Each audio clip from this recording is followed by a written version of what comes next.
ابو موسیٰ اشعری کہتے ہیں کہ ایک سفر میں ہم رسول اللہ صلی اللہ علیہ وسلم کے ساتھ تھے. جب ہم کسی وادی میں اترتے تو لا الہ الا اللہ اور اللہ اکبر کہتے اور ہماری آوازیں بلند ہو جاتی. تو نبی صلی اللہ علیہ وسلم نے فرمایا، اے لوگو اپنی جانوں پر رحم کرو، کیونکہ تم کسی بہرے یا غائب کو نہیں پکار رہے، وہ تو تمہارے ساتھ ہی ہے، بے شک وہ سننے والا اور تم سے بہت قریب ہے. اس کا نام برکتوں والا ہے اور اس کی عظمت بہت ہی بڑی ہے. تو اللہ سبحانہ وتعالی قریب ہے، اس کو ہم چاہیں تو دل ہی دل میں پکاریں، سرگوشیوں کے انداز میں پکاریں یا اونچی آواز میں پکاریں، وہ ہر حال میں سنتا ہے، اور جب وہ سنتا ہے تو جواب بھی دیتا ہے اور ہماری دعائیں قبول بھی کرتا ہے. اس لیے ہمیں اس کو قریب محسوس کر کے اس سے دعائیں کرتے رہنا چاہیے. تو وہ دعا کی قبولیت کے اعتبار سے قریب ہے، دعا کو سننے کے لحاظ سے قریب ہے، اپنے علم کے اعتبار سے سب لوگوں کے قریب ہے، اور خاص طور پر عبادت کرنے والوں اور پکارنے والوں کے قریب ہے. یعنی اس کا قرب دو طرح کا ہے، ایک عام قرب ہے جو سب کے لیے ہے، اور ایک خاص قرب ہے جو اس کے خاص بندوں کے لیے ہے. اور وہ خاص بندے جو عبادت گزار ہیں، جو اس کا ذکر کرتے ہیں، جو اس کے شکر کرنے والے ہیں. تو اللہ سبحانہ وتعالیٰ ان کی دعاؤں کو قبول کرتا ہے، ان کی مدد کرتا ہے اور انہیں نیک کاموں کی توفیق عطا کرتا ہے. یہاں پر آپ دیکھ رہے ہیں کہ فَإِنِّي قریب کہہ کے بندے اور رب کے درمیان کوئی فاصلہ نہیں رکھا گیا اس اعتبار سے کہ کوئی اور واسطہ ہو.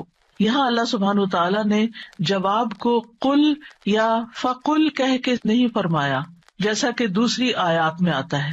جتنے بھی سوال صحابہ کرام نے رسول اللہ صلی اللہ علیہ وسلم سے کیے تو ان کے جواب میں اللہ تعالیٰ نے فرمایا قل، آپ انہیں بتا دیجئے. لیکن یہاں پر قل بھی نہیں آیا، ڈائریکٹ فإنی قریب، اذا سألک عبادی انی فإنی قریب، یعنی بیچ میں کوئی واسطہ نہیں لایا گیا. تو اس سے یہ پتہ چلتا ہے کہ ہمارے اور ہمارے رب کے بیچ میں کسی اور واسطے اور کسی اور وسیلے کی ضرورت نہیں. اور جب اللہ تعالیٰ نے یا عبادی کہہ دیا تو اس میں سارے بندے شامل ہو جاتے ہیں، چاہے وہ نیک ہوں یا بد ہوں، بڑے ہوں یا چھوٹے ہوں، گناہگار ہوں یا بہت پرہیزگار ہوں، کوئی بھی ہو، جو بھی اپنے رب کو پکارتا ہے رب اس کی پکار کو سنتا ہے اور وہ قریب ہے.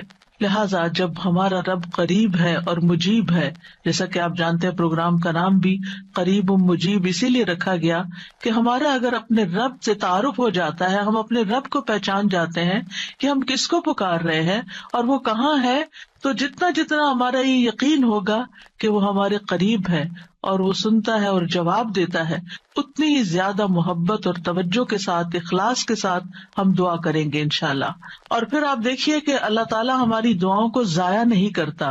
اجیب دعوت الداعی اذا دعانی، مطلب یہ ہے کہ جو بھی مجھ سے مانگتا ہے وہ کچھ پا کے ہی لوٹتا ہے، وہ نامراد نہیں ہوتا. جیسے زکریا علیہ السلام نے کہا تھا کہ وَلَمْ أَكُنْ بِدُعَائِكَ رَبِّ شَقِيًّا، کہ اے رب تجھے پکار کر تو میں کبھی بدبخت ہوا ہی نہیں، کبھی مایوس ہوا ہی نہیں، کبھی محروم ہوا ہی نہیں. جب بھی تجھے پکارا تجھ سے کچھ پا ہی لیا. تو اس لیے ہر دعا کرنے والے کو یہ یقین ہونا چاہیے کہ ہماری دعا ضرور سنی جائے گی، کیونکہ شیطان انسان کے دل میں یہ وسوسہ ڈالتا ہے کہ تمہاری دعا قبول نہیں ہوگی. نہیں بھائی، ہر ایک کی دعا قبول ہوتی ہے اگر وہ صحیح معنوں میں اپنے رب کو پکارتا ہے، وہ دعاؤں کو سنتا ہے اور جواب بھی دیتا ہے. ضرورت اس بات کی ہے کہ ہم اپنے دل کو حاضر کر کے اللہ سے مانگیں، اخلاص کے ساتھ مانگیں، اور قبولیت کے جو اوقات ہیں یا جو علامات ہیں ان کو سامنے رکھتے ہوئے مانگیں. اور پھر ساتھ یہ بھی کہا گیا فَلْيَسْتَجِيبُوا لِي وَلْيُؤْمِنُوا بِي لَعَلَّهُمْ يَرْشُدُونَ، کہ انہیں چاہیے کہ وہ بھی میری بات مانیں. یعنی اگر یہ چاہتے ہیں کہ میں ان کی دعائیں قبول کروں تو پھر انہیں بھی چاہیے جب میں انہیں پکارتا ہوں، ایک تو یہ ہے نا کہ ہم اللہ تعالیٰ کو پکارتے ہیں، اور ایک اللہ تعالیٰ بھی ہمیں پکارتے ہیں. یعنی اللہ سبحانہ وتعالیٰ کب پکارتے؟ ہر اذان میں پکار آتی ہے، حی علی الصلاۃ حی علی الفلاح. تو پھر ہم کیا کرتے ہیں؟ کیا واقعی ہم صلاح کی طرف جاتے ہیں یا نہیں؟ اسی طرح قرآن مجید میں بہت دفعہ یا ایھا الذین آمنوا کہہ کے ہمیں پکارا گیا ہے. اے لوگو جو ایمان لائے ہو، یا ایھا الناس کہہ کے تمام انسانوں کو پکارا گیا ہے، تو کیا ہم انسان بھی اپنے رب کی پکار کو سنتے ہیں؟ کیا ہم بھی جواب دیتے ہیں؟ کیا ہم بھی اس کی طرف بڑھتے ہیں؟ اور پھر یہ کہ وَلْيُؤْمِنُوا بِی، چاہیے کہ وہ مجھ پر ایمان لائیں، چاہیے کہ وہ میری بات مانیں، لعلہم یرشدون، شاید کہ وہ سیدھی راہ پا جائیں۔ رسول اللہ صلی اللہ علیہ وسلم نے فرمایا، تم میں سے ہر ایک کی دعا قبول کی جاتی ہے جب تک کہ کوئی گناہ یا قطع رحمی کی دعا نہ کرے، بشرطے کہ جلدی بھی نہ کرے۔ پوچھا گیا یا رسول اللہ وہ جلدی کیا ہے؟ فرمایا یہ کہ کوئی یوں کہے کہ میں نے دعا کی اور میں نے دعا کی، یعنی دوبارہ کہ میں نے تو کئی بار دعا کی، بہت دعا کی، میری تو دعا قبول نہیں ہوتی، اور اس طرح وہ تھک ہار کر دعا کرنا چھوڑ دے۔ ایسا نہ کرے بلکہ دعا کرتا رہے، کیونکہ اس کی قبولیت کے مختلف طریقے ہیں۔ تو اللہ سبحانہ تعالیٰ ہم سے قریب ہے۔ ایک اور آیت میں آتا ہے سورۃ ہود کی، وَإِلَىٰ ثَمُودَ أَخَاهُمْ صَالِحًا قَالَ يَا قَوْمِ اعْبُدُوا اللَّهَ مَا لَكُم مِّنْ إِلَٰهٍ غَيْرُهُ هُوَ أَنشَأَكُم مِّنَ الْأَرْضِ وَاسْتَعْمَرَكُم فِيهَا فَاسْتَغْفِرُوهُ ثُمَّ تُوبُوا إِلَيْهِ إِنَّ رَبِّي قَرِيبٌ مُّجِيبٌ۔ اور سمود کی طرف ان کے بھائی صالح کو بھیجا، اس نے کہا اے میری قوم، اللہ کی عبادت کرو، اس کے سوا تمہارا کوئی معبود نہیں، اسی نے تمہیں زمین سے پیدا کیا اور تمہیں اس میں آباد کیا، سو اس سے بخشش مانگو، پھر اس کی طرف پلٹ آؤ، یقیناً میرا رب قریب ہے، قبول کرنے والا ہے۔ ان ربی قریب مجیب۔ یہاں قوم سمود کی بات کی جا رہی ہے۔ یہ لوگ مدائن کے علاقے میں رہتے تھے جو تبوک اور مدینہ منورہ کے درمیان واقع تھا۔ صالح علیہ السلام نے اپنی قوم کو ایک طرف اللہ سبحانہ تعالیٰ کی عبادت کی دعوت دی، توحید کی دعوت دی کہ صرف وہی تمہارا معبود ہے جس نے تمہیں پیدا کیا، جس نے تمہیں زمین میں آباد کیا، لہٰذا تم شرک سے اجتناب کرو، صرف اللہ کی طرف رجوع کرو۔ کیوں؟ اس لیے کہ وہ بہت قریب ہے، اپنے بندوں کی دعائیں سنتا ہے۔ تو آپ دیکھیے، جو آپ کے قریب ہو اور جو آپ کی بات بھی سنتا ہو، تو کیا آپ نہیں چاہیں گے کہ آپ اس کے قریب ہوں؟ یہاں پر آپ دیکھیے کہ دعا کرنے سے پہلے دو چیزوں کی بات ہے، استغفار اور توبہ کی، کہ اس سے استغفار کرو اور توبہ کرو تو تمہاری دعائیں قبول ہوں گی۔ توبہ کا مطلب یہ ہے کہ گناہوں سے کنارہ کشی اختیار کرو اور اس بات کا پکا وعدہ کرو کہ آئندہ گناہ نہیں کرو گے۔ اور استغفار کا مطلب ہوتا ہے بخشش طلب کرنا کہ اللہ ہمیں معاف کر دے، ہمارے گناہوں پہ پردہ ڈال دے۔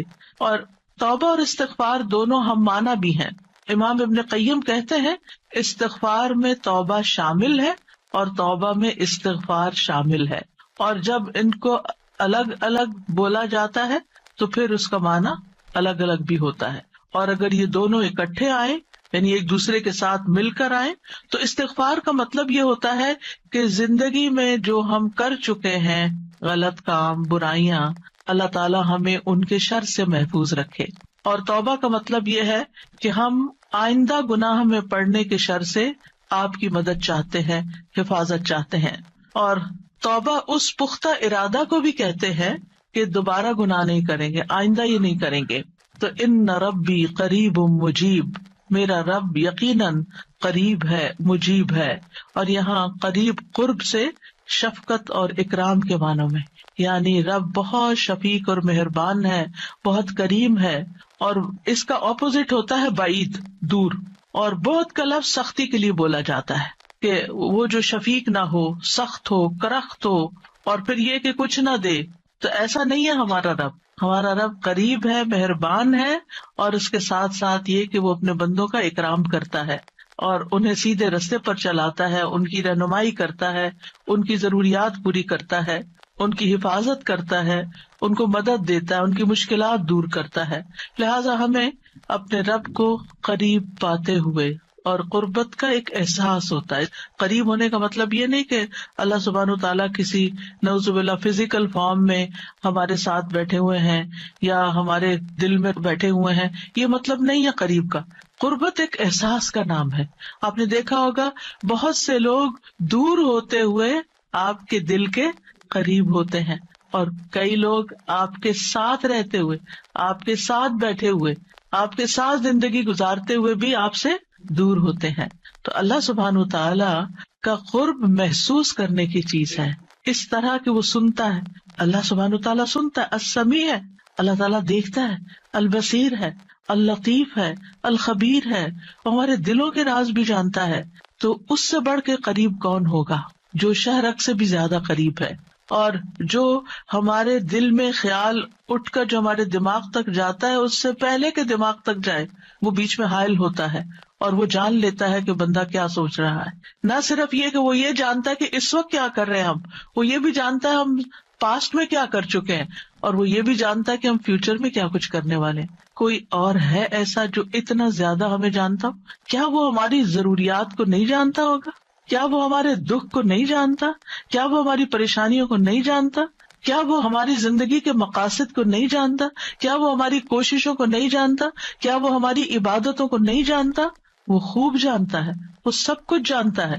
تو جو جانتا ہے اس سے مانگے بنسبت اس کے کہ جو جانتا بھی نہیں ہے اور ہم اس سے توقعات لگا کے بیٹھے رہے کہ یہ ہمارے لیے کچھ کریں گے. عام طور پر ہم جب کسی مشکل کا شکار ہوتے ہیں تو پھر بندوں کی طرف دیکھتے ہیں، نہیں، جو اپنے رب کو قریب پاتے ہیں وہ اپنے رب ہی کی طرف دیکھتے ہیں اور رب ہی کی طرف پلٹ پلٹ کر جاتے ہیں. اور تابا یتوبو کا مطلب پلٹ پلٹ کر جانا بھی ہے کہ واپس پلٹتے ہیں کہ اللہ تعالیٰ اگر ہماری کسی بات سے آپ ناراض ہو گئے یا ہم سے خفا ہیں تو ہم تیری ہی طرف پلٹتے ہیں. اعوذ بک منک، تجھ سے ڈر کے پھر تیرے ہی پاس پناہ لیتے ہیں اپنے گناہوں کے شر سے بچنے کے لیے، اپنی سیئات سے بچنے کے لیے.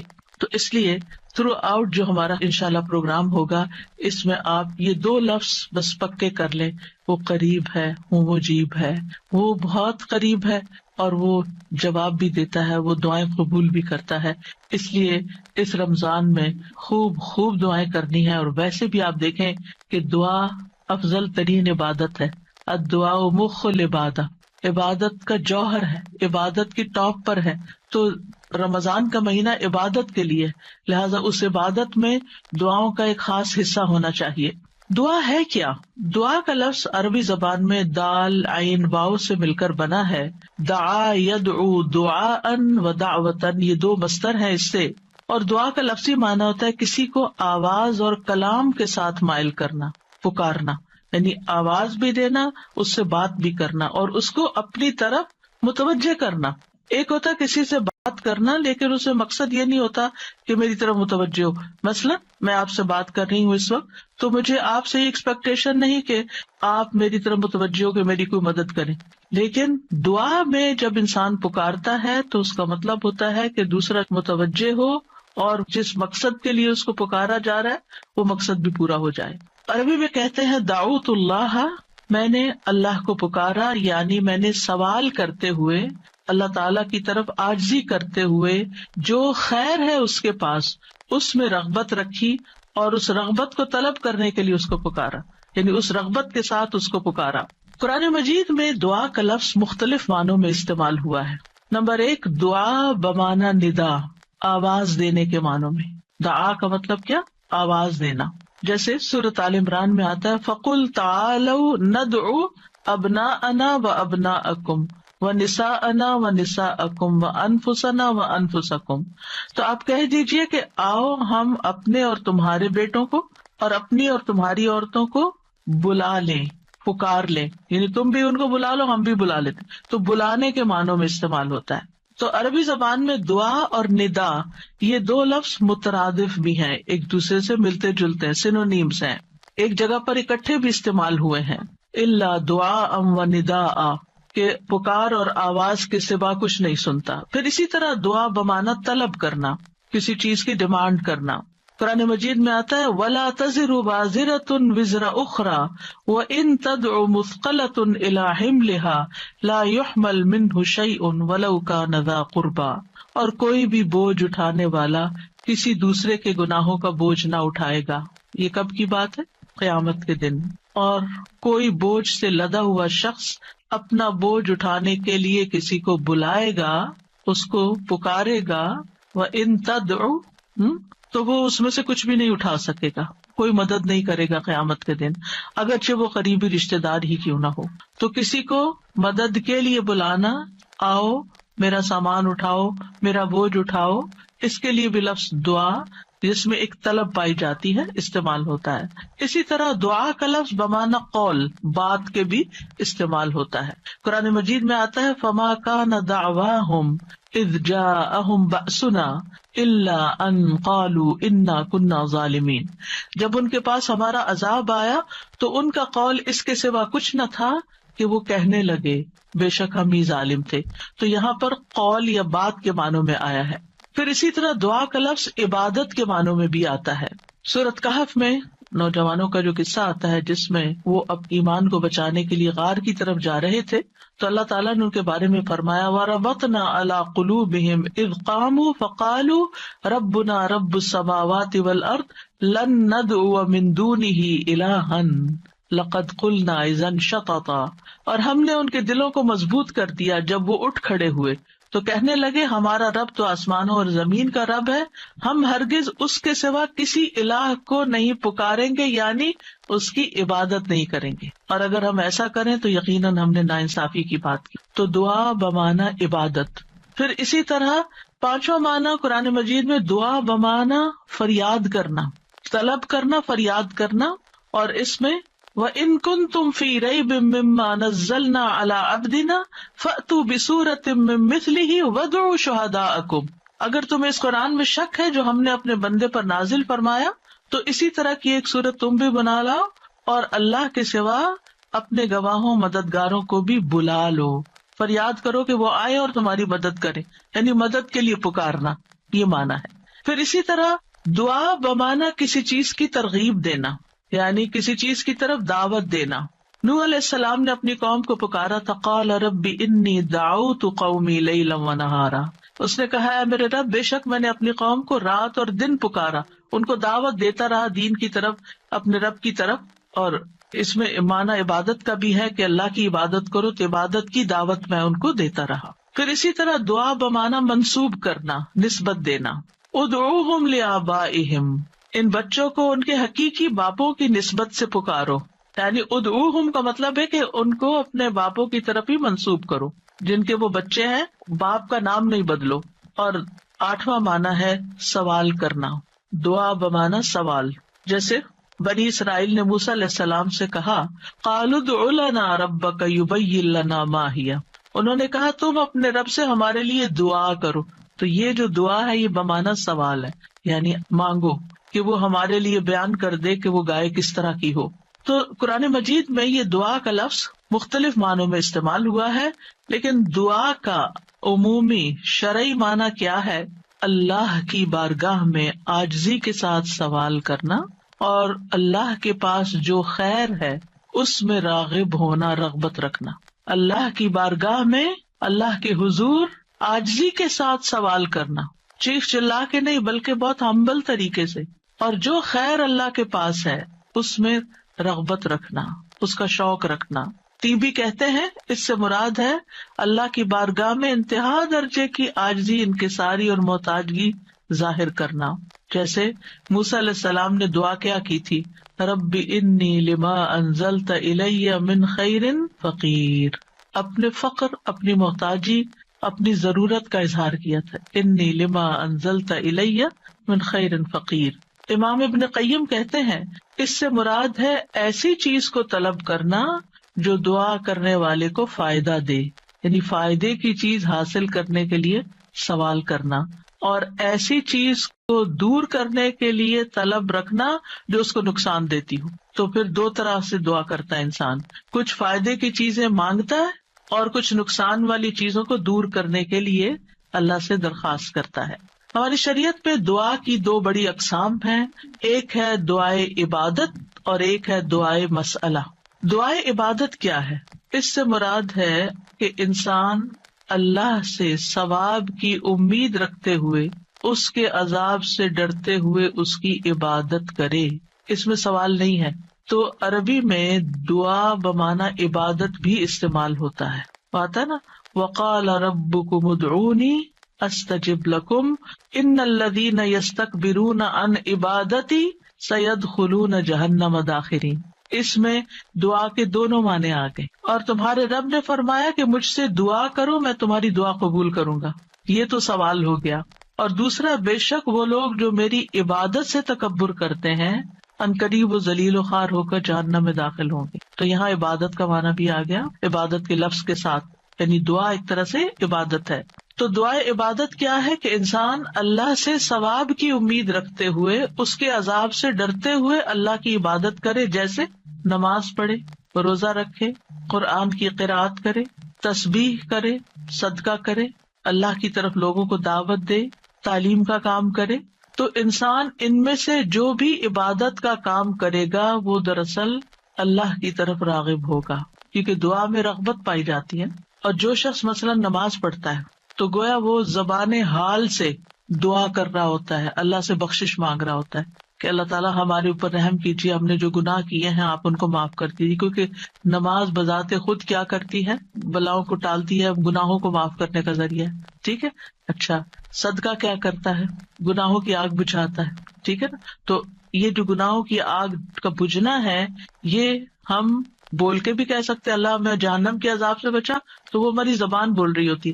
لیکن جب ہم صدقہ دے رہے ہوتے ہیں تو گویا ہمارا عمل جو ہے وہ اسی چیز کا تقاضا کر رہا ہے کہ ہم اپنے اوپر سے گناہوں کا بوجھ اتارنا چاہتے ہیں. تو ایک دعا سوال کے انداز میں ہوتی ہے اور ایک دعا حال کے ساتھ بیان ہو رہی ہوتی ہے، عمل کے ساتھ ہو رہی ہوتی ہے. اور دوسری جو دعائے مسئلہ ہے جس میں مانگنے کی دعا ہوتی ہے، تو وہ یہ ہے کہ انسان دنیا اور آخرت کی کوئی بھی بھلائی طلب کرنے اور دنیا اور آخرت کے نقصان کو دور کرنے کا سوال اللہ سے ہی کرے.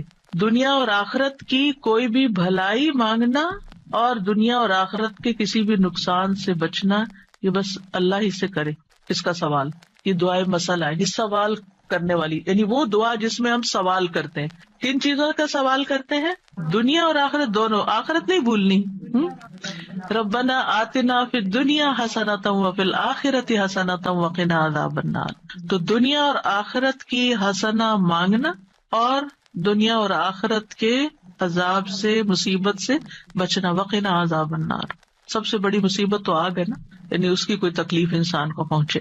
نبی صلی اللہ علیہ وسلم نے فرمایا دعا عبادت ہے. قال الدعاء هو العبادۃ قال ربکم ادعونی استجب لکم. تمہارے رب کا فرمان ہے میں پکارنے والے کی دعا قبول کرتا ہوں جب وہ مجھے پکارتا ہے. تو دعا جو ہے یہ عبادت کی اقسام میں سے سب سے عظیم قسم ہے. امام خطابی اپنی کتاب شأن الدعاء میں کہتے ہیں، اس حدیث کی وضاحت کرتے ہوئے الدعاء هو العبادہ، وہ کہتے ہیں کہ دعا عبادت کا ایک بڑا حصہ ہے یا سب سے افضل عبادت ہے. جیسے کہ لوگ کہتے ہیں لوگ بنو تمیم ہیں اور مال اونٹ ہیں، یعنی لوگوں کو دیکھنا تو بنو تمیم کو دیکھو، مطلب سب لوگوں سے افضل ہیں. نبی صلی اللہ علیہ وسلم اسی سے تھے نا، اور ان کی تعداد بھی زیادہ تھی. اور اسی طرح عربوں کے ہاں مال کی سب سے بڑی قسم اونٹ ہوا کرتے تھے. وہ کہتے ہیں مال تو اصل میں اونٹ ہے اور لوگ تو بنو تمیم ہی ہیں. تو اسی طرح کہا گیا دعا تو عبادت ہی ہے. الدعاء هو العبادہ، دعا ہی عبادت ہے. الحج عرفہ، تو اس کا یہ مطلب ہے کہ صرف عرفہ میں جاؤ، یہ نہیں. مطلب یہ ہے کہ جتنے بھی ارکان آپ حج کے ادا کرتے ہیں ان میں سے عرفہ کے دن کا قیام اگر کسی نے پا لیا تو اس کا حج ہو گیا، اور وہ سب سے بڑا دن ہے جس میں بخشش ہوتی ہے. تو یہ عربوں کے کہنے کا ایک انداز بھی ہے نا. اور مراد اس سے کیا ہے کہ دعا سب سے افضل عبادت ہے اور ساری اطاعتوں اور ساری بندگیوں کا مغز ہے کہ انسان اپنی ہر پریشانی اور ہر ضرورت میں اللہ کی طرف متوجہ ہو جائے. یہ ہے اصل مقصد.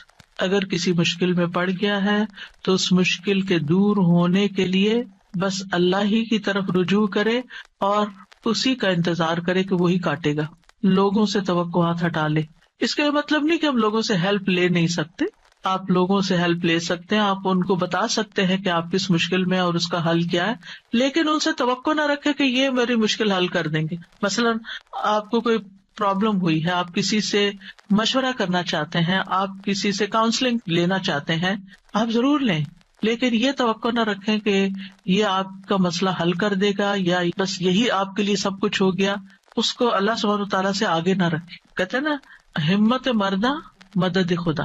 ہمت آپ نے کرنی ہے، کوشش آپ نے کرنی، مدد اللہ نے کرنی ہے. دعا کی بھی ہمت ہوتی ہے اور دعا کے لیے بھی ایک ایفرٹ لگانی پڑتی ہے اور اس کے لیے یکسو ہونا پڑتا ہے. خصوصاً آپ دیکھیں کہ جب کسی بڑی پریشانی کے نتیجے میں انسان کے ہوش اڑ جاتے ہیں، اوسان خطا ہو جاتے ہیں، اس کو کچھ سمجھ نہیں آتی، تو ایسی صورت میں انسان اپنے خیالات کو مجتمع کر کے، فوکس کر کے، پوری توجہ کے ساتھ اللہ کی طرف جب متوجہ ہوتا ہے تو یہ ہے اصل میں دعا کی روح. اور نہ صرف یہ کہ بڑی مشکلات میں بلکہ چھوٹی چھوٹی ضروریات میں بھی اللہ کی طرف رغبت کرنی چاہیے. دعا کی ضرورت کیوں ہے ہماری زندگی میں؟ کیونکہ ہم اللہ کے محتاج ہیں، بادشاہ وہی ہے، ہم فقیر ہیں. یا ایھا الناس انتم الفقراء الی اللہ، اے لوگو تم سب اللہ کے محتاج ہو. کوئی بھی انڈیپینڈنٹ نہیں، کوئی بھی یہ نہیں کہہ سکتا کہ میں اپنے سب کام خود ہی کر سکتا ہوں. واللہ هو الغنی الحمید، اور اللہ سب سے بے پرواہ ہے اور تعریف کے لائق ہے. بندوں میں سے کوئی بھی بے پرواہ نہیں ہو سکتا، ہم سب محتاج ہیں. دوسری بات، اللہ سارے خزانوں کا مالک ہے. وَإِن مِّن شَيْءٍ إِلَّا عِندَنَا خَزَائِنُهُ، کوئی چیز ایسی نہیں، وَإِن مِّن شَيْءٍ إِلَّا عِندَنَا خَزَائِنُهُ، کہ جس کے خزانے ہمارے پاس نہ ہوں. آپ کوئی چیز آرڈر کرنا چاہتے ہیں تو پتہ چلتا ہے وہ تو ہے ہی نہیں، ختم ہو گئی، اسٹاک ختم، آؤٹ آف اسٹاک. بڑی سے بڑی کمپنی، بڑے سے بڑے ریسورسز رکھنے والے انسانوں سے جب آپ مانگتے ہیں تو آپ دیکھیں کیا ہوتا ہے کہ انسان بعض اوقات وہ اوپر جا کے اتنی نیچے گرتے ہیں کہ پائی پائی کے محتاج ہو جاتے ہیں. ایسی مثالیں آپ نے بھی دیکھی ہوں گی، سنی بھی ہوگی کہ کہاں ان کے پاس بہت کچھ تھا اور کہاں وہ زیرو پہ آ گئے. اللہ تعالیٰ ایسا نہیں ہے، ہمیشہ سے ہے اس کے پاس اور ہمیشہ رہے گا. ساری مخلوق اگر کسی میدان میں جمع ہو کر سب کچھ مانگے تو بھی اللہ تعالیٰ کے خزانوں میں اتنی کمی نہیں آتی جتنی ایک سوئی کو سمندر میں ڈبو کے نکالا جائے تو پانی جو سوئی کے ساتھ لگتا ہے اتنی بھی کمی نہیں ہوتی. وہ جتنا چاہے خرچ کرتا رہے، جتنا چاہے وہ بندوں کو دیتا رہے، پھر بھی اس کے ہاتھ بھرے رہتے ہیں، ان میں کوئی کمی نہیں ہوتی. ایک اور آیت میں آتا ہے سورۃ المنافقون میں، وَلِلَّهِ خَزَائِنُ السَّمَاوَاتِ وَالْأَرْضِ، آسمانوں اور زمین کے خزانے اللہ کے پاس ہیں. پھر کیا کرنا چاہیے؟ اس کے پاس جانا چاہیے جس کے پاس کوئی خزانہ نہیں ہے، اس کے پاس جو سارے خزانوں کا مالک. مشکل یہ ہے کہ ہمارے مانگنے میں کمی ہوتی ہے، دیر ہوتی ہے. وہ سب کچھ دے سکتا ہے، سب کچھ ہے اس کے پاس، یو نیم اٹ. آپ گھر جا کے بیٹھیں، غور کریں، نماز کے بعد کسی اور خاموشی تنہائی کے وقت، مجھے کیا چاہیے، مجھے کیا مسئلہ ہے، مجھے کیا پرابلم ہے، میری کیا پریشانی ہے، کیا اللہ کے پاس اس کا حل ہے؟ یقیناً ہے، وہ کر سکتا ہے، بالکل کر سکتا ہے. پھر مجھے کیا کرنا چاہیے؟ اسی سے مانگنا چاہیے، اس سے گڑ گڑا کے مانگنا چاہیے، اس سے اپنی محتاجی اور اپنی بیچارگی کا اظہار کر کے مانگنا چاہیے. امن یجیب المضطر اذا دعاہ ویکشف السوء، اللہ تعالیٰ آپ سے پوچھتے ہیں کون ہے جو بے قرار کی، مضطر، بے قرار، بے چین انسان کی بات سنتا، اس کو جواب دیتا. امن یجیب المضطر اذا دعاہ، جب بھی وہ اس کو پکارتا ہے، ویکشف السوء، اور وہ تکلیف کو دور بھی کرتا ہے. ایسا نہیں کہ وہ صرف سن رہا ہے، اس نے وہ تکلیف دور بھی کر دینی ہے. اور آپ کہیں گے بس اتنی سی بات تھی، میں اس کو اتنا پہاڑ بنائے ہوئی تھی، اپنی زندگی کا بہت بڑا مسئلہ بنائے ہوئے تھی، اور اللہ تعالیٰ کے لیے بس اتنی سی بات تھی. میرے مانگنے میں کمی تھی، اس کے پاس نہیں کمی. ہماری دعا میں کمی ہے، ہمارے اخلاص میں کمی ہے، اس کے دینے میں کمی نہیں ہے. اس طرح پکارا کرے نا کہ اللہ تعالیٰ آپ تو دے کر کسی کمی کا شکار نہیں ہوتے، لیکن میری کمی پوری ہو جائے گی. پھر آپ دیکھیں ہر بھلائی دینے اور ہر تکلیف دور کرنے پہ قادر ہے. سورۃ الانعام میں آتا ہے وَإِن يَمْسَسْكَ اللَّهُ بِضُرٍّ فَلَا كَاشِفَ لَهُ إِلَّا هُوَ وَإِن يَمْسَسْكَ بِخَيْرٍ فَهُوَ عَلَى كُلِّ شَيْءٍ قَدِيرٌ، اگر اللہ تجھے کوئی تکلیف پہنچائے تو اس کے سوا کوئی دور کرنے والا نہیں، اور اگر وہ تجھے کوئی بھلائی پہنچائے تو وہ ہر چیز پر پوری طرح قادر ہے. وہ سب کچھ کر سکتا ہے، وہ قادر ہے. نہ آپ کی کوئی خیر اور بھلائی کو لے جا سکتا ہے، کیونکہ عام طور پہ ہم وہم کا شکار رہتے ہیں کہ اگر میری اس نعمت کا کسی کو پتہ چل گیا تو پھر کیا ہوگا، شاید وہ نظر ہی لگ جائے اور نعمت چھین ہی جائے. ہر وقت اس وہم کا شکار رہنا دراصل اپنے آپ کو ٹارچر کرنا ہے. نہیں، وَإِن يَمْسَسْكَ بِخَيْرٍ، اگر اللہ نے آپ کو کوئی خیر دی ہے، فَهُوَ عَلَى كُلِّ شَيْءٍ قَدِيرٌ، وہ ہر چیز پہ قادر ہے، وہ آئندہ بھی دیے رکھے گا. اس نے اس لیے تھوڑی دی ہے کہ بس ایک بندہ کوئی دیکھے اس چیز کو اور بس وہ واپس لے لے، وہ ایسا نہیں کرتا. ایک روایت میں آتا ہے کہ ایک شخص نے رسول اللہ صلی اللہ علیہ وسلم سے پوچھا، اے اللہ کے رسول، آپ کن چیزوں کی دعوت دیتے ہیں؟ یعنی آپ کی دعوت کیا ہے، آپ کیا بتاتے ہیں لوگوں کو، آپ کیا سکھاتے ہیں؟ آپ نے فرمایا میں اس اللہ کی طرف دعوت دیتا ہوں جو اکیلا ہے، وہ اللہ کہ جب تم پر کوئی مصیبت آتی ہے اور تم اسے پکارتے ہو تو وہ تم سے تمہاری مصیبت دور کر دیتا ہے. یہ ہے اللہ کا تعارف. جب آپ کے بچے آپ سے پوچھیں اللہ کون ہے تو آپ کیا بتاتے ہیں؟ یہ بڑے بڑے لفظ بولتے ہیں نا. یہ دیکھیں یہاں پر کیا بولا گیا، اتنے سمپل. آپ بچے کو کہہ سکتے ہیں اللہ وہ ہے جو تمہیں کھانا دیتا ہے، اللہ وہ ہے جو تمہیں فلاں چیز دیتا ہے، تمہیں ماما بابا دیے ہیں. جو جو بچے کی ضرورت ہوتی ہے ایج کے حساب سے آپ اس اعتبار سے بچے کو اللہ کا تعارف کرا سکتے ہیں، وہ ان چیزوں کے ساتھ جو نظر آتی ہیں اور جو اس کی پسند کی ہیں کہ وہ ہے اللہ. پھر آپ نے فرمایا کون ہے اللہ کہ جب تم کسی بیابان اور جنگل میں راستہ بھول جاؤ اور تم اس سے دعا کرو تو وہ تمہیں واپس پہنچا دیتا ہے. اور صرف جنگل بیابان نہیں، اب تو خیر جی پی ایس وغیرہ کی سہولت موجود ہے، تو اس کے باوجود بھول جاتے ہیں نا، اس کے باوجود غلط ٹرن لے لیتے ہیں، کبھی پہلے اور کبھی بعد میں. جی پی ایس فریز ہو جاتے ہیں، نیٹ چلا جاتا ہے، روڈ میپ ختم ہو جاتا ہے، کئی مسائل ہیں. تو کبھی بھی راستہ بھولیں تو ہم پہلی بات یہ سوچیں کہ اللہ سے دعا کرتے ہیں اللہ راستہ دکھا دے. راستہ بھولنے پر مجھے کبھی ٹینشن نہیں، میں ہمیشہ سوچتی ہوں اللہ پہنچا دے گا، ہو جائے گا، کوئی مسئلہ نہیں. اللہ کے تو علم میں ہے نا. میں تو کہتی ہوں کہ آپ کو پتا ہے نا کہاں ہے، بس وہاں لے جائیں. ہمیں نہیں پتا، آپ کو تو پتا ہے نا. تو جب آپ اللہ سے مانگتے ہیں کبھی لاڈ پیار سے، کبھی اس کی کسی صفت کا واسطہ دے کر، کبھی اپنی عاجزی محتاجی ظاہر کر کے، تو وہ ضرور سنتا ہے. پھر فرمایا وہ ذات کہ جب تم قحط سالی میں مبتلا ہوتے ہو اور تم اس سے دعا کرتے ہو تو وہ تم پر پیداوار ظاہر کر دیتا ہے، یعنی تمہاری پیداوار اگا دیتا ہے زمین سے. یہ ہے اللہ، یہ اللہ کا تعارف. پھر آپ دیکھیے کہ ہم کیوں اللہ سے مانگے، کیونکہ زمین و آسمان کی ساری مخلوق اللہ ہی سے مانگتی ہے، تو ہم کیوں نہ مانگے. آپ غور کیجئے ذرا اس بات پر، یسألہ من فی السماوات والارض کل یوم ھو فی شأن. اسی سے مانگتا ہے جو کوئی آسمانوں اور زمین میں ہے، ہر دن وہ ایک نئی شان میں ہے. اسی سے مانگ رہا ہے ہر کوئی جو آسمانوں اور زمین میں ہے، ہر کوئی. کون کون ہے آسمانوں اور زمین میں؟ آسمانوں میں فرشتے ہیں جن کو ہم جانتے ہیں، زمین پر انسان اور جنات ہیں، اس کے علاوہ جو اور مخلوقات ہیں، وہ ساری مخلوق اللہ سے مانگ رہی ہے. اگر ساری مخلوق اللہ سے مانگتے اور ہم کسی اور سے مانگنا شروع کر دیں، غیر اللہ سے مانگیں، تو کتنی حماقت والی بات ہے نا. اللہ نے عقل اسی لیے دی تھی کہ ہم اللہ ہی کو نہ پہچانے. تو اللہ سبحانہ تعالیٰ سے سوال کرنے کے اعتبار سے 4 طرح کے لوگ ہیں. امام ابن تیمیہ کہتے ہیں بس تمام آسمانوں اور زمین کے لوگ اللہ سے سوال کرتے ہیں تو ان کے 4 درجات بن جاتے ہیں. پہلی قسم، کچھ وہ لوگ ہوتے ہیں جو نہ ہی اللہ کی عبادت کرتے ہیں نہ ہی اس سے مدد طلب کرتے ہیں، حالانکہ اللہ نے ان کو پیدا کیا، ان کو رزق دیا، ان کو عافیت دی. تو یہ کون ہے؟ نہ اللہ کی عبادت نہ ہی اس سے دعا، کچھ بھی نہیں، کوئی تعلق نہیں. دوسری قسم کے وہ لوگ ہوتے ہیں جو اللہ سے مدد طلب کرتے ہیں تو وہ ان کی مدد کر دیتا ہے، لیکن وہ اللہ کی عبادت نہیں کرتے. ہاں جب کوئی مسئلہ پیش آتا ہے تو پھر کیا کرتے ہیں؟ پھر دعا کر لیتے. ایسے لوگ آپ نے دیکھے ہوں گے، نماز نہیں، روزہ نہیں، صدقہ خیرات کچھ نہیں، ہاں کوئی مشکل پیش آئے تو پھر اللہ سے دعا کرتے ہیں. تیسری قسم کے کچھ وہ لوگ ہوتے ہیں جو اللہ کی عبادت اور اطاعت طلب کرتے ہیں لیکن نہ ہی اس سے مدد مانگتے نہ اس پہ توکل کرتے. نماز روزہ کر لیں گے، دعا نہیں کرتے، کہتے ہیں اللہ کو پتہ ہی ہے نا کیا چاہیے، اب مانگنا کس لیے. نہیں، اللہ تعالیٰ خود فرماتے وقال ربکم ادعونی، تمہارا رب کہتا ہے مجھ سے دعا کرو، تو کیوں نہ دعا کریں، ہمیں دعا کرنی ہے. چوتھی قسم کے وہ لوگ ہوتے ہیں جو اللہ کی عبادت بھی کرتے ہیں اور اس سے دعا بھی کرتے ہیں، اس سے مدد بھی طلب کرتے ہیں. تو اللہ تعالیٰ اپنی عبادت اور اطاعت پر ان کی مدد کرتا ہے، جیسے ہم کہتے ہیں رب اعنی علی ذکرک و شکرک و حسن عبادتک، تو اللہ تعالیٰ مدد بھی فرماتا ہے. اب ہم اپنے آپ کو دیکھیں کہ ہم کون سی کیٹیگری میں فال کرتے ہیں، ہم کہاں ہیں.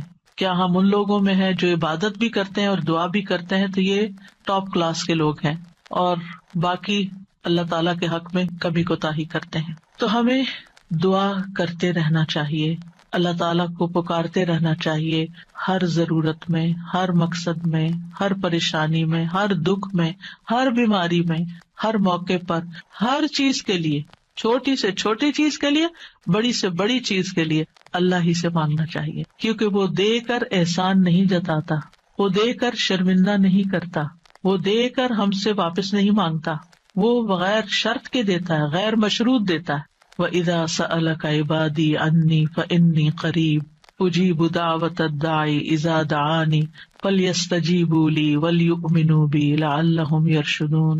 وَإِذَا سَأَلَكَ عِبَادِي عَنِّي فَإِنِّي قَرِيبٌ أُجِيبُ دَعْوَةَ الدَّاعِ إِذَا دَعَانِ فَلْيَسْتَجِيبُوا لِي وَلْيُؤْمِنُوا بِي لَعَلَّهُمْ يَرْشُدُونَ. تو ہمیں مانگتے رہنا چاہیے کیونکہ وہ قریب ہے، وہ مجیب ہے. اللہ سبحانہ وتعالیٰ اپنے بندوں کو خود فرماتا ہے کہ اللہ سے اس کے فضل کا سوال کرو، یہ اللہ کا حکم ہے. سورۃ النساء میں آتا ہے وَاسْأَلُوا اللَّهَ مِن فَضْلِهِ، اور اللہ سے اس کے فضل کو مانگو کہ اللہ اپنا فضل فرما. فضل کیا ہوتا ہے؟ جو ہم ڈیزرو نہیں کرتے، نہ اپنی عبادت کی وجہ سے، نہ کسی محنت کی وجہ سے، نہ کسی قابلیت کی وجہ سے، نہ کسی ہنر کی وجہ سے. ہم ڈیزرو نہیں کرتے لیکن آپ دے سکتے. ہم پھر بھی آپ سے مانگتے ہیں، چاہے ہم اس قابل نہیں لیکن پھر بھی آپ سے مانگ، آپ ہمیں عطا کیجیے. اور اللہ تعالیٰ کو یہ بات پسند ہے کہ بندے اس سے مانگیں، کیونکہ بندے کو جب کسی چیز کی ضرورت ہوتی ہے نا اور وہ اس کو اللہ تعالیٰ سے مانگتا ہے تو وہ اللہ تعالیٰ کے ساتھ کنیکٹ ہو جاتا ہے، اللہ تعالیٰ کو یاد کرتا ہے، اس کے سامنے اپنی حالت کا اظہار کرتا ہے، اپنا دکھ، اپنا شکوہ، اپنا غم، اپنا رنج، اپنی پریشانی اس کو سناتا ہے، جو سن کر آگے نشر نہیں کرتا. جب ہم بندوں کے سامنے اپنی کسی پریشانی کا ذکر کر دیتے ہیں تو بعض اوقات کیا کرتے ہیں، وہ آگے بیان کر دیتے ہیں اور یوں آپ کے راز کھل جاتے ہیں، آپ کا مرتبہ اور مقام لوگوں کی نگاہ میں گر جاتا ہے. کچھ لوگ آپ سے حسد کرنے لگتے ہیں، کچھ لوگ آپ کی تکلیف پہ خوش ہوتے ہیں. تو اس لیے ہمیں اللہ سبحانہ تعالیٰ کے سامنے ہی اپنے رنج اور دکھ کی فریاد رکھنی چاہیے. اللہ تعالیٰ اپنے بندوں کو ہر چیز کو اسی سے مانگنے کا حکم دیتا ہے. اب ہر چیز میں کیا ہے؟ صحیح مسلم کی روایت ہے، ابو ذر غفاری رضی اللہ عنہ کہتے ہیں کہ نبی صلی اللہ علیہ وسلم اپنے رب تبارک و تعالیٰ سے روایت کرتے ہیں کہ بے شک اللہ تعالیٰ فرماتا ہے، اے میرے بندو تم سب گمراہ ہو سوائے اس کے جسے میں ہدایت دوں، پس تم مجھ سے ہدایت مانگو میں تمہیں ہدایت دوں گا. نمبر 1 دعا کیا ہونی چاہیے؟ ہدایت کی. دن کی ہر رکعت میں ہم اہدنا الصراط المستقیم مانگتے ہیں. ہر کام میں ہمیں گائیڈنس چاہیے، ہمیں کلیرٹی چاہیے، چاہے دین کا کام ہو چاہے دنیا کا کام. ہر چیز میں ہمیں صحیح راستہ، صحیح اسٹریٹجیز اختیار کرنے کی ضرورت ہوتی ہے، تب وہ کام ہو پاتا ہے. اور اس طرح ساری کنفیوژن بھی دور ہو جاتی، ساری پریشانی بھی دور ہو جاتی کہ میں نے اللہ سے دعا کر لی، اللہ تعالیٰ آپ مجھے صحیح طریقہ بتا دے، مجھے اس کام کو کیسے لے کے چلنا ہے. تو ہر موڑ پر، ہر کام میں ہمیں ہدایت کی ضرورت ہوتی ہے. تو اہدنا الصراط المستقیم. پھر فرمایا، اے میرے بندو تم سب بھوکے ہو سوائے اس کے جسے میں کھلاؤں، تو تم مجھ سے کھانا مانگو میں تمہیں کھانا کھلاؤں گا. سبحان اللہ. سب سے بڑی ضرورت ہدایت کے بعد انسان کی کیا ہے؟ کھانا، جو اس کو دن میں کئی بار کھانا پڑتا ہے. اور انسان سب سے زیادہ پریشان بھی اس کے لیے ہوتا ہے، اور مال کا سب سے بڑا حصہ بھی اسی پہ خرچ ہوتا ہے. یعنی دن میں اگر آپ دیکھیں تو آپ ہر روز اپنا لباس نہیں خریدتے، ہر روز آپ اپنی ٹوائلٹریز نہیں خریدتے، ہر روز اپنی اور چیزیں نہیں خریدتے، برتن نہیں خریدتے، کٹلری، جیولری، یہ سب روز تھوڑی خریدا جاتا ہے. لیکن کھانا تو ڈیلی چاہیے، کھانا تو ڈیلی کنزیوم کرنا ہے، تو اس سے مانگو. اور خاص طور پر اگر کچھ خاص کھانے کو دل چاہتا ہے وہ بھی اس سے مانگو. نیوٹریشیس چاہیے، ہولسم چاہیے، صحت مند چاہیے، کیونکہ ساری بیماریاں ہی کھانے سے پیدا ہوتی ہیں. یعنی کھانا مانگو، صرف یہ نہیں کہ ہے نہیں، بلکہ اچھا کھانا مانگو تو اللہ تعالیٰ کھلائے گا. اے میرے بندو تم سب برہنہ ہو سوائے اس کے جسے میں لباس پہناؤں، تو تم مجھ سے لباس مانگو میں تمہیں لباس پہناؤں گا. بعض اوقات انسان کو کوئی خاص چیز پہننے کو دل چاہتا ہے، مانگے اللہ سے، اللہ دے گا. اے میرے بندو تم سب دن رات گناہ کرتے ہو اور میں سارے گناہوں کو بخش دیتا ہوں، تم مجھ سے بخشش مانگو میں تمہیں بخش دوں گا. کیوں اپنے اوپر بوجھ لیے پھرتے ہو؟ کتنے گناہ کر لیے، بہت لیٹ کر دیا، پتہ نہیں اب میری معافی ہوگی یا نہیں، اب میں کیا کروں. وہ معاف کر دے گا، مانگ کر تو دیکھو. اے میرے بندو اگر تمہارے اولین و آخرین اور جن و انس ایک صاف چٹیل میدان میں کھڑے ہو کر مجھ سے مانگنے لگے اور میں ہر ایک کو جو مجھ سے مانگ رہا ہے وہ سب کچھ دے دوں جو وہ مانگ رہا ہے، تو میرے خزانوں میں کوئی کمی نہیں ہوگی مگر جتنی سمندر میں سوئی ڈال کر نکالنے سے کمی آتی، کچھ کمی نہیں. مانگو، اس کا تو کچھ نہیں بگڑتا، اس کا تو کچھ کم نہیں ہوتا. نبی صلی اللہ علیہ وسلم نے بھی اللہ سے مانگنے کا حکم دیا ہے۔ عبداللہ بن عباس کہتے ہیں ایک دن وہ رسول اللہ صلی اللہ علیہ وسلم کے پیچھے سوار تھے تو رسول اللہ صلی اللہ علیہ وسلم نے ان سے فرمایا، اے لڑکے، میں تجھے چند کلمات سکھا رہا ہوں، احفظ اللہ یحفظک، تم اللہ کے احکام کی حفاظت کرو، اللہ تمہاری حفاظت کرے گا۔ احفظ اللہ تجدہ تجاہک، اللہ کی حفاظت کرو یعنی اللہ تعالیٰ کے احکامات کی، تم اسے اپنے سامنے پاؤ گے، قریب پاؤ گے۔ اذا سألت فاسأل اللہ، جب تمہیں مانگنا ہو اللہ سے مانگو، جب تمہیں مانگنا ہو، کچھ بھی مانگنا ہو۔ وَإِذَا اسْتَعَنْتَ فَاسْتَعِنْ بِاللَّهِ، اور جب مدد چاہیے اللہ سے مدد مانگو، کسی بھی طرح کی مدد، یعنی مدد صرف مالی مدد نہیں ہوتی، یا مدد صرف ان چیزوں کی نہیں ہوتی اوپر جن چیزوں کا ذکر ہوا ہے، مدد تو ہمیں ہر کام میں چاہیے۔ ہم کون سی لائن اختیار کریں، کون سا پیشہ اختیار کریں، کون سی جاب لیں، کون سی نہ لیں، کیا کریں کیا نہ کریں، فلاں جگہ جانا ہے جائیں یا نہ جائیں، ہر معاملے میں۔ اور یہ جو ہمیں استخارہ سکھا دیا گیا تو یہ بھی تو یہی ہے۔ اور اس استخارے میں بھی آپ دیکھیے، اذا سألک عبادی انی فانی قریب اجیب دعوت الداعی اذا دعانی، اس میں بھی آپ دیکھیں بیچ میں واسطہ نہیں رہا نا، تو ہم کسی سے نہیں کہہ سکتے آپ میرا استخارہ کریں، آپ اپنے لیے خود ہی خیر مانگے۔ آپ صلی اللہ علیہ وسلم نے عبداللہ بن عباس سے کہا، جان رکھو اگر ساری دنیا مل کر بھی تمہیں نفع پہنچانا چاہے تو تمہیں نفع نہیں پہنچا سکتی سوائے اس کے جو اللہ نے تمہارے لیے لکھ دیا، اور اگر وہ سارے مل کر تمہیں کوئی نقصان دینا چاہیں نقصان نہیں دے سکتے سوائے اس کے جو اللہ نے تمہارے لیے لکھ دیا۔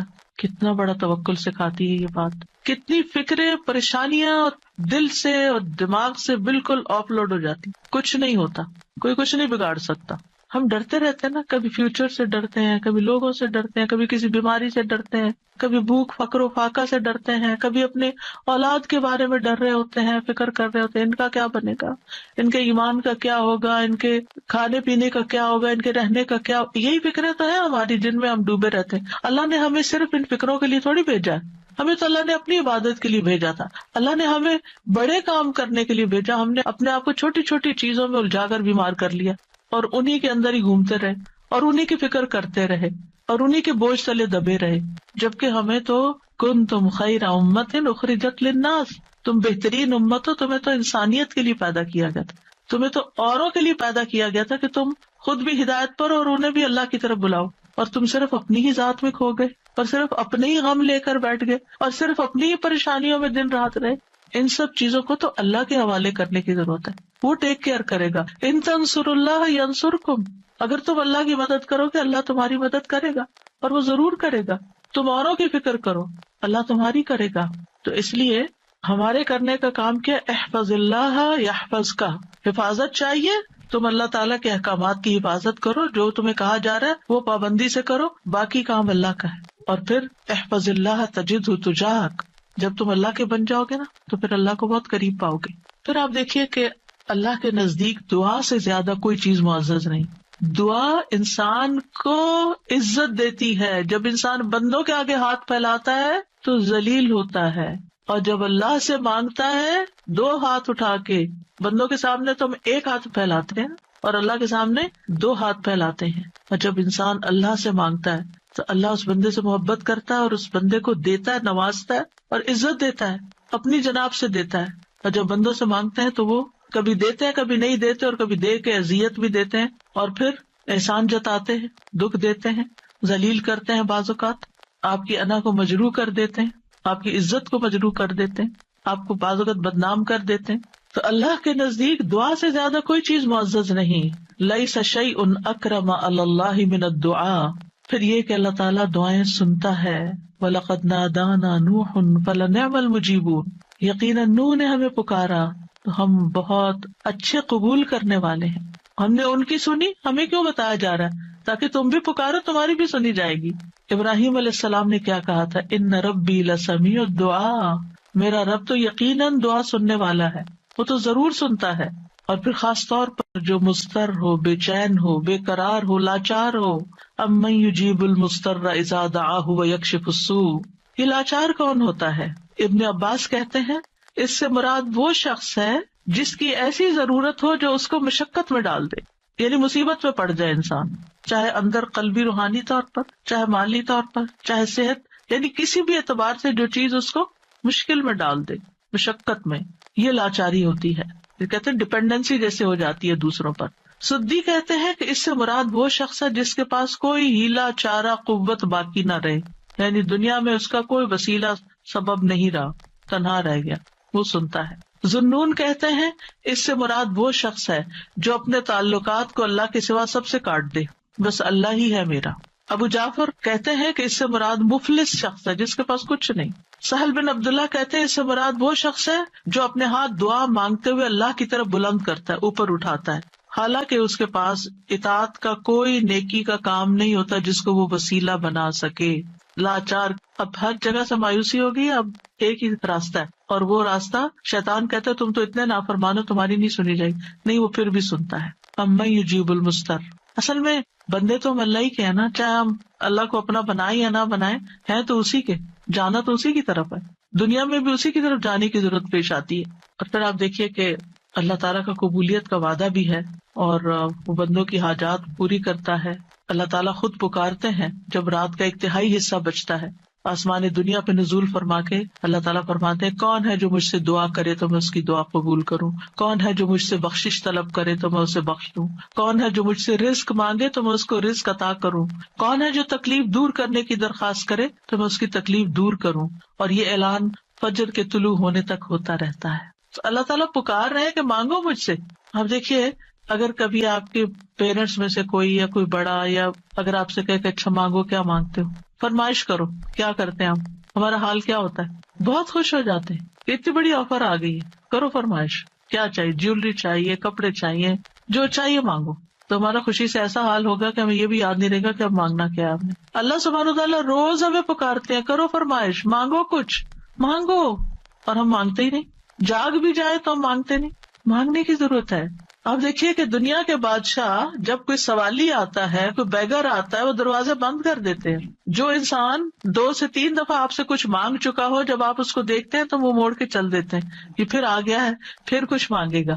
کیا اللہ تعالیٰ بھی ایسا کرتا ہے؟ 100 بار آئے آپ اس کے پاس، 100 بار عطا کرے گا.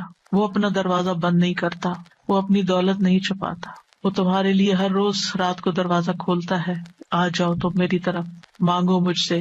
امام ابن قیم کہتے ہیں اللہ جس کے ساتھ خیر کا ارادہ کرتا ہے اس کے لیے ذلت کا، عاجزی کا، اللہ کی بارگاہ میں پناہ پکڑنے اور محتاجی ظاہر کرنے کا دروازہ کھول دیتا ہے. یعنی اس کو دعا مانگنا آ جاتا ہے، اور جس کو دعا کی توفیق مل گئی اس کو ہر خیر مل گئی.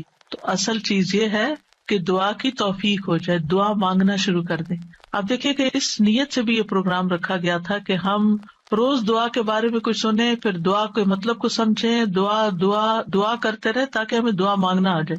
یعنی اس کا ہول سول گول ہے اس پروگرام کا وہ یہ کہ ہمیں دعائیں مانگنا آ جائے، ہم دعاؤں کے شوقین ہو جائیں، دعا مانگنے سے محبت کرنے لگے، دعاؤں کے اوپر یقین کرنے لگے کہ اللہ تعالیٰ سنتا اور ضرور سنے گا، اور ہمارے سارے بوجھ اتر جائیں اور ہم سارے اپنے معاملات اپنے رب کے سپرد کر دیں، اور ہم دنیا میں بھی ایک اچھی زندگی بسر کریں اور آخرت میں بھی. امام ابن تیمیہ کہتے ہیں جب اللہ کسی بندے کے ساتھ خیر کا ارادہ کرتا ہے تو اس کے دل میں دعا مانگنے اور اس سے مدد طلب کرنے کا الہام کر دیتا ہے کہ اللہ سے مانگو، اس کے دل میں ڈال دیتا ہے، اور اللہ اس کے مدد طلب کرنے اور اس کے دعا مانگنے کو اس کے لیے خیر کا ذریعہ بنا دیتے ہیں جس کے لیے اس نے مدد طلب کی ہوتی ہے، یعنی اس کا رستہ نکل آتا ہے. تو دعا مانگنے کے فائدے کیا ہیں؟ دعا ہر حال میں انسان کو فائدہ دیتی ہے. نمبر 1، دعا مانگ رہے ہوتے تو آپ عبادت کر رہے ہوتے ہیں، یہ اجر الگ لکھا جاتا ہے. اللہ تعالیٰ کی پسند کا کام کر رہے ہوتے ہیں، اللہ تعالیٰ سے کنیکٹڈ ہوتے ہیں، اور پھر یا تو دعا فوراً قبول ہو جاتی ہے، جو مانگا وہ اسی وقت مل جاتا ہے، یا پھر یہ کہ کوئی ایسی مصیبت ٹل جاتی ہے جو آنے والی تھی اور آپ کی اس دعا کی وجہ سے وہ مصیبت چلی گئی. رسول اللہ صلی اللہ علیہ وسلم نے فرمایا دعا فائدہ دیتی ہے اس کے بارے میں بھی جو کچھ نازل ہو چکا ہے اور اس کے بارے میں بھی جو نہیں اترا. بس اللہ کے بندو تم پر دعا کرنا لازم ہے، یعنی جو مصیبتیں آ گئی ہیں ان کو بھی دور کرے گی دعا، اور جو ابھی نہیں آئی اتر رہی ہیں ان کو بھی دور کر دے گی، آنے والی مشکلات کو بھی ہٹا دے گی. پھر یہ کہ اللہ تعالیٰ اپنے مانگنے والوں کو خالی ہاتھ نہیں لوٹاتا. حدیث میں آتا ہے بے شک اللہ عز و جل کو اس بات سے حیا آتی ہے کہ اس کا کوئی بندہ اس کے سامنے ہاتھ پھیلا کر کسی خیر کا سوال کرے اور وہ انہیں خالی لوٹا دے، کہ کچھ بھی نہ ڈالے اس میں. ایسا نہیں ہوتا. انس رضی اللہ عنہ کہتے ہیں رسول اللہ صلی اللہ علیہ وسلم نے فرمایا بے شک اللہ بڑا رحیم ہے، بڑے کرم والا ہے، اس کو اس بات سے شرم آتی ہے کہ اس کا کوئی بندہ اس کے آگے اپنے دونوں ہاتھ پھیلائے اور وہ ان دونوں میں کوئی خیر نہ ڈالے، وہ ایسا نہیں کرتا۔ جو مسلمان بھی اپنی حاجت اللہ کے آگے رکھ دیتا ہے اللہ تعالیٰ اسے ضرور نوازتا ہے، ضرور دیتا ہے۔ رسول اللہ صلی اللہ علیہ وسلم نے فرمایا جو مسلمان اپنا چہرہ اللہ کے سامنے گاڑ کر یعنی پورے فوکسڈ طریقے سے توجہ کے ساتھ کسی چیز کا سوال کرتا ہے وہ اس کو وہ چیز ضرور عطا کرتا ہے، خواہ جلدی عطا کرے یا ذخیرہ کر کے رکھ لے اس کے لیے اگلی دنیا میں عطا کرے۔